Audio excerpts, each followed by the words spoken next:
ભાવનગર બગદાણામાં નવનીતને માર મારવાનો મામલો એક અને તરફ રાજકીય અને રંગ અને પકડી રહ્યો છે. નવનીતના બાલદિયામાં જે મારવાનો પ્રકરણમાં નવો વળાંક સામે આવે છે. સુરતની એક મહિલાના નવનીત બાલદિયા ઉપર આક્ષેપો કરતો હતો વિડીયો વાયરલ કર્યો, જેમાંથી મહિલા વિડીયો જણાવ્યું કે મામા અને માતાની જમીન બેડા ગામમાં છે કે જમીન કરોડ રૂપિયાની ખનીજ ચોરીને નવનીત બાલદિયા દ્વારા કરવામાં આવેલો હોવાનો આરોપ યુવતીએ લગાવ્યો છે. સાથે જ રાત્રિના સમયે ટ્રાફિકમાં જેસીબી દ્વારા માટીની ચોરી કરતા હોવાનો આક્ષેપ પણ નવનીત પર લગાવ્યો છે. જ્યાં યુવતીને કહ્યું કે છેલ્લા 1.5 વર્ષથી મામલો દબાયેલો હતો, જેમાંથી પહેલા પાયલ વકાસિયાને ધમકી આપવામાં આવતી હતી આરોપ પણ તેને કર્યો હતો. ફરિયાદમાં જણાવ્યા પ્રમાણે તેમને મારતો વિડીયો એક આરોપીને જાહેરના કહેવાથી ઉતાર્યો હતો, જ્યાં તેને દેખાડવા માટે તેઓએ નિવેદન જણાવ્યું હતું કે પોલીસે 4 આરોપી મોબાઈલની રિકવરી માટે રિમાન્ડ આપવા મંજૂર કરવામાં આવી છે.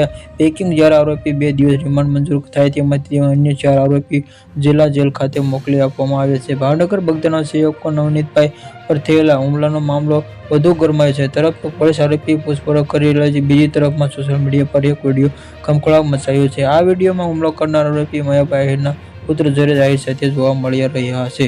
દાવો કરવામાં આવ્યો છે કે આ વિડીયો હુમલો થયો તેમાંથી પહેલા જોઈ કે 7:40 24 કલાકમાં વાયરલ વિડીયો પુષ્ટિ કરતું નથી.